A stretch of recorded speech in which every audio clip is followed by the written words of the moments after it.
Il y a 80 ans, le 27 janvier 1945, les soldats soviétiques de l'Armée rouge libéraient le camp d'Auschwitz-Birkenau en Pologne, le plus important camp d'extermination nazie.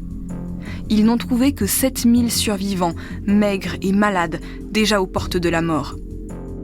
Les 60 000 autres détenus, encore capables de se déplacer par eux-mêmes, ont été évacués 10 jours plus tôt, lors des marches de la mort. Dès la fin de l'année 1944, conscients de l'offensive de l'Armée rouge, les nazis ont tenté de dissimuler les preuves de leurs crimes. Ils ont détruit des documents, démonté des bâtiments et dynamité des fours crématoires. Avant de prendre la fuite, les gardiens du camp ont fusillé 200 femmes juives. Ils n'ont pas pris le temps de combler les fosses communes où ils avaient entassé les cadavres. Entre 1940 et 1945, plus d'1,1 million d'hommes, de femmes et d'enfants ont perdu la vie à Auschwitz. Europe 1, au cœur de l'actu. Virginie Giraud. Les témoignages de celles et ceux qui sont revenus de l'enfer des camps sont donc extrêmement précieux pour ne pas oublier. En 2011, dans Europe 1 Soir, Henri Borland, survivant d'Auschwitz et de Birkenau, racontait son histoire au micro de Nicolas Poincaré.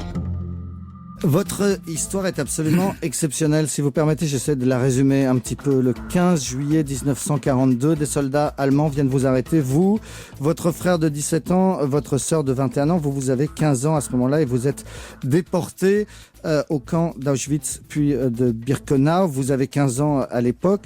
6000 enfants comme vous vont être déportés pendant cette deuxième partie de l'année 1942. Un seul va revenir, c'est vous. Destin exceptionnel, donc par la durée du temps que vous avez passé dans cet enfer des camps de concentration et du pire des camps de concentration. Et puis une histoire dans l'histoire, c'est que vous ne l'avez pas raconté ni à la Libération en 45, ni dans les années 60, ni dans les années 70, ni dans les années 80. Vous allez nous expliquer pourquoi. Vous n'avez jamais raconté à vos frères et sœurs ce qui s'était passé là-bas. Vous n'avez jamais raconté à vos frères et sœurs comment et quand votre père était mort, comment et quand votre frère et votre sœur étaient morts. Et vous vous décidez aujourd'hui à le raconter dans un livre qui sort au Seuil et qui s'appelle « Merci d'avoir survécu ». Vous allez nous expliquer pourquoi vous avez gardé le silence aussi longtemps, mais d'abord vous allez nous raconter sur quoi vous avez gardé le silence. Donc sur presque 3 ans à Auschwitz. On va pas pouvoir tout raconter, mais il faut que vous disiez aux gens qui nous écoutent ce que c'est, par exemple, que la sélection, c'est à l'arrivée, ceux qui partent vers les chambres à gaz et ceux qui n'y partent pas tout de suite. Alors la sélection à l'arrivée, c'était toujours la même chose. Les enfants, les femmes accompagnées d'enfants, soit qu'elles les aient sur les bras, soit elles tenaient les enfants par la main, les femmes visiblement enceintes, tout ça, on les faisait monter dans des camions qui attendaient sur la rampe. Les gens âgés, les malades, ceux qui avaient l'air mal en point, les boiteux, les bossus, etc. Et tout ça, cela mourait tout de suite. Et cela, les camions les menaient directement à la chambre à gaz et ils étaient exterminés le jour même. Quand on n'était pas sélectionné, ce qui a été votre cas, on se retrouvait dans des camps de travail, enfin dans des conditions de travail absolument épouvantables. Le froid en hiver, la chaleur en été. Vous dites que c'est la chaleur le pire? Parce qu'il n'y a pas de moyen de se défendre puisqu'on était toujours dehors, on ne pouvait pas s'abriter du soleil. En plus, on nous faisait faire des efforts très au-dessus de nos moyens. Il fallait toujours courir plus vite. Et on recevait des coups si on n'allait pas assez vite, avec des charges en portant ce qu'on appelait des trags, c'est-à-dire des caisses en bois lourdes avec des brancards, un homme devant, un homme derrière. Et on nous faisait courir. Et on avait des chaussures qui avaient une semelle de bois rigide, avec de la toile au-dessus qui nous blessait et qu'on perdait dans la boue. Et bref, c'était l'affolement. On était épuisés par le travail, on était effrayés, on était battus, insultés. Et vous le racontez avec des mots très très sobres dans votre livre qui sort au Seuil, qui est sorti hier, Henri Borland. Vous racontez par exemple que il y a un des baraquements où vous étiez, où les chefs du baraquement, les capots étaient épouvantables. La nuit, lorsque vous alliez aux toilettes, si vous respectiez pas exactement la procédure, ils vous battaient toute la nuit, ils vous torturaient. Généralement, on était tellement affaiblis le matin qu'on s'en sortait pas. Il a été écrit quelque part qu'il y a que 2 matricules qui ont subi cette torture et qui s'en sont sortis. Un des 2, c'est vous. Oui, ce livre a été écrit tout de suite au retour de déportation par un ami, Charles Papiernik, Et voilà. Et vous citez parmi les 2 seuls qui ont survécu à ces séances de torture de nuit. Je suis un peu ému. Et tout ça, on en vient à ce qui est absolument incroyable. Vous avez dit un capot, c'était un chef de baraque. Un chef de baraque. On en vient à la deuxième partie du récit, Henri Borland, qui est que quand vous rentrez, vous ne le racontez pas. Mais je raconte pas parce que c'est inaudible, ils peuvent pas l'entendre. Ils ont beaucoup souffert, ils ont été traqués. On a voulu les arrêter dans une seconde rafle et grâce au fait qu'un gendarme du village les a prévenus, le maire les a aidés, bref. Il y a eu ceux que j'appelle les justes, qui sont des gens... Là, vous parlez de votre mère et de vos frères et sœurs, hein, donc qui sont restés. Parce que, et donc c'est à eux que vous ne racontez pas en rentrant. Et à eux qui avaient souffert, qui s'étaient cachés, qui avaient souffert du fait qu'on avait enlevé leur papa, son mari à ma mère, et les aînés, et que ils ont été obligés de fuir, de se cacher comme des malheureux, sans papier d'identité, sans carte de ravitaillement, avec la peur d'être... Vous voulez dire que ceux qui n'ont pas été déportés ont pu souffrir aussi, mais vous, quand vous rentrez, vous êtes parti avec 2 de vos frères et sœurs, avec votre père, vous êtes parti à 4, vous rentrez seul, et vos autres frères et sœurs, vous étiez une famille de 9 au départ, vos autres frères et sœurs et votre mère ne vous disent pas, Henri, que sont-ils devenus les autres? Henri, qu'as-tu vécu pendant 3 ans à Auschwitz? Alors j'ai fini par le dire, puisque moi j'ai pu avoir la date de la mort, je ne sais pas comment ils sont morts, mais j'ai pu avoir la date par un ami que j'ai connu plus tard dans le camp, et qui lui travaillait au bureau central. Donc il m'a donné la date du décès de mon père et de mon frère. Mon père a survécu environ 6 semaines, mon frère 3 mois et demi. Mais vous ne le racontez pas à vos autres frères? J'ai dû donner les dates, mais quand j'ai voulu l'écrire, je me voyais ni en train de le dire à ma mère, ils sont morts, ni en train de le lui laisser ignorer. Donc je ne sais plus comment ça s'est passé, mais ils étaient absolument incapables d'entendre, et moi j'attendais qu'on me pose des questions pour parler, et les questions ne sont pas venues, et je me suis tu, et seulement bien plus tard, 50 ans plus tard, quand à l'occasion d'inauguration d'une plaque sur un endroit où on avait été emprisonné avant notre départ en déportation, quand j'ai voulu en parler, ils ne pouvaient pas l'entendre encore. Et une de vos sœurs, sentant que vous alliez pour la première fois parler de ça, s'évanouit. Elle est tombée 50 ans après. Hein, elle est tombée sur le sol, et il a fallu la ranimer, et on a parlé d'autre chose. Vos très proches ne voulaient pas l'entendre. Vous-même, vous ne vouliez pas le raconter. Votre tatouage, votre numéro de déporté sur l'avant-bras, vous l'avez toujours caché. Vous avez porté des manches longues. Je l'ai caché longtemps, oui. Et pourquoi? Parce que ça me désignait comme juif, et que je trouvais que c'était trop dangereux de faire savoir qu'on était juif devant des gens qu'on ne connaissait pas, et qui étaient des ennemis potentiels, des antisémites potentiels, des nazis potentiels.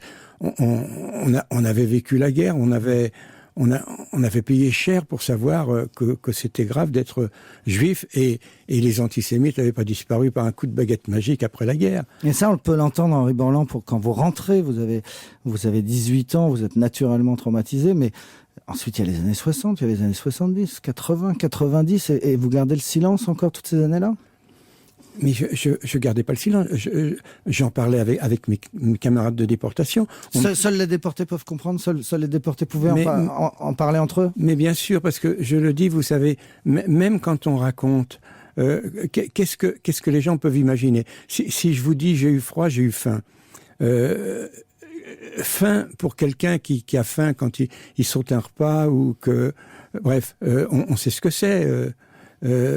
Mais la faim de quelqu'un qui depuis des jours, des semaines, mange insuffisamment, maigrit, fait des efforts prodigieux, etc., et qui va mourir de faim, parce que les gens...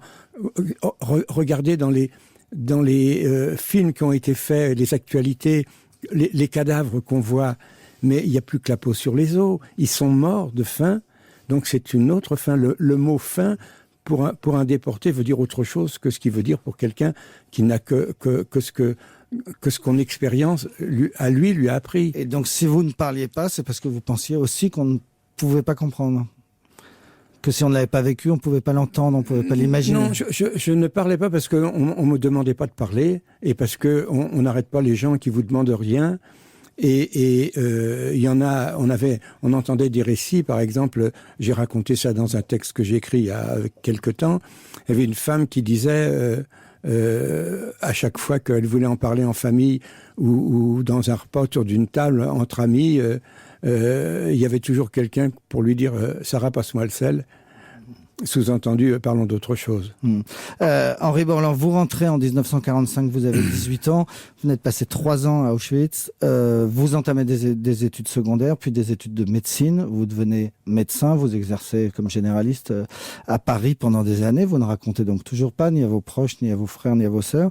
Et puis finalement, ça vous rattrape quand même, cette affaire. Vous finissez par être rattrapé d'abord physiquement par la tuberculose, puis par une dépression.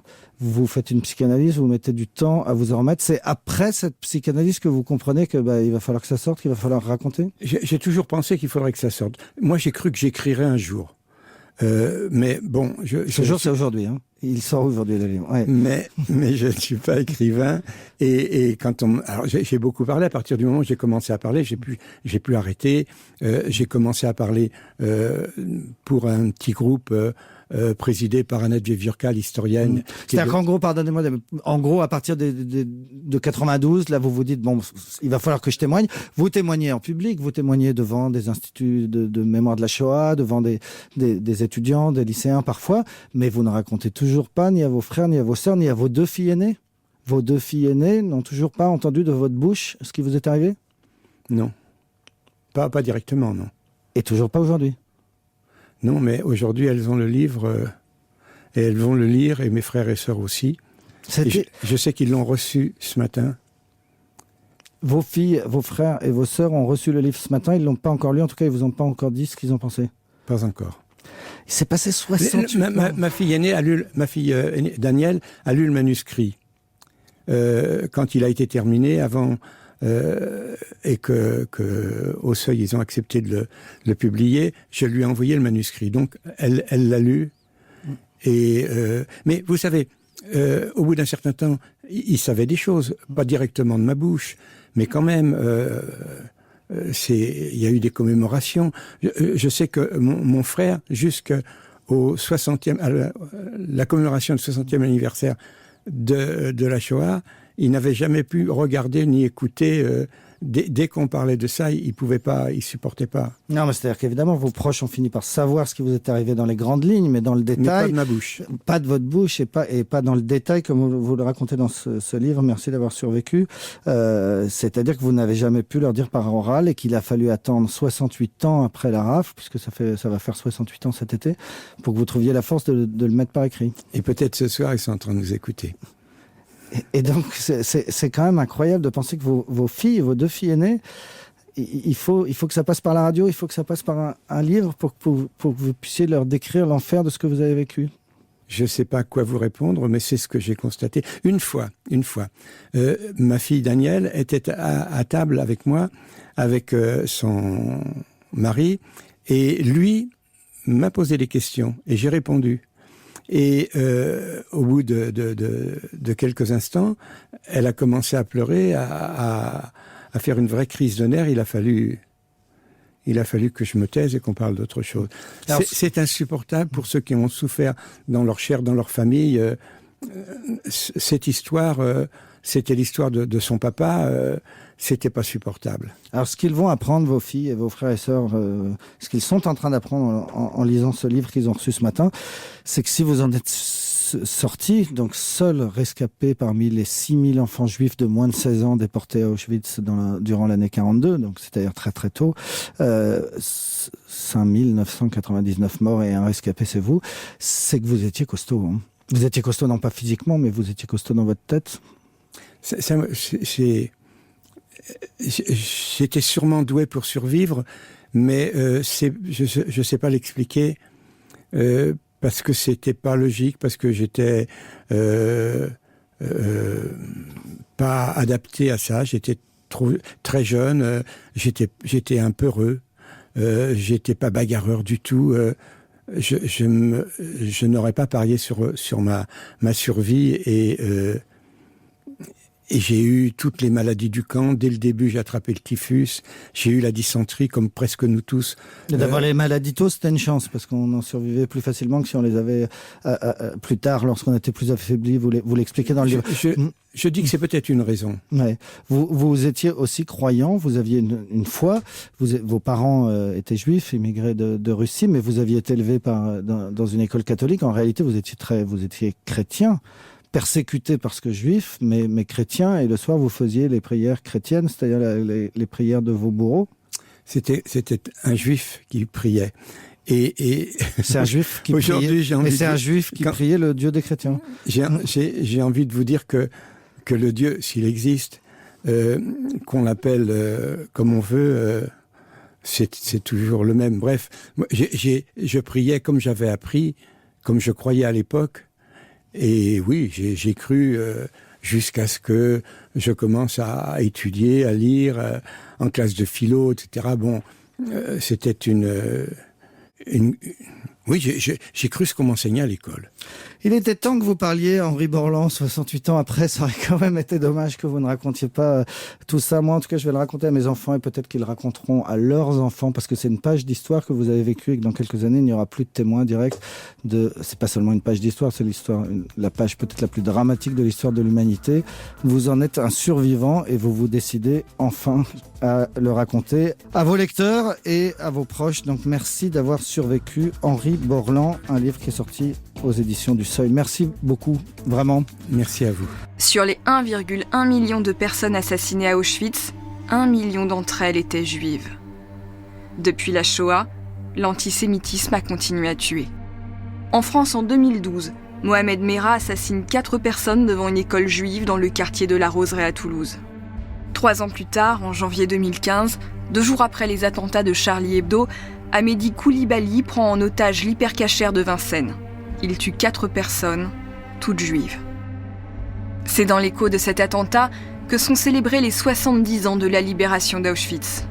À cette occasion, Roman Kent, rescapé de ce camp d'extermination, appelle à un devoir de mémoire tout en interpellant les leaders du monde. C'est la clé de mon existence. Nous, les survivants, ne voulons pas que notre passé soit le futur de nos enfants. Et si vous, les leaders du monde, vous vous souvenez, alors l'Holocauste et d'autres atrocités comme les récentes attaques à Paris n'auront plus leur place à la surface du globe. Les attentats de Paris sont donc évoqués ici à Auschwitz. Les Français dans l'assistance y sont sensibles, comme la survivante Yvette Lévy, pour qui souvenir et actualité se mélangent douloureusement. Pour les nazis, on ne comptait pas, on était une sous-race des sous-hommes, les pires, les boucs émissaires de tous les crimes. Et là, je me suis dit, ça recommence encore une fois. Pour commémorer les 80 ans de la libération d'Auschwitz, la rédaction d'Europe 1 vous propose d'écouter les témoignages précieux des survivants issus des archives de la radio. Une série d'épisodes à écouter au cœur de l'actu sur le site et l'appli Europe 1, ainsi que sur toutes les plateformes d'écoute. Au cœur de l'actu. Écoutez également le récit et l'interview inédite d'Au cœur de l'histoire, consacrée à la libération des camps par l'Armée rouge.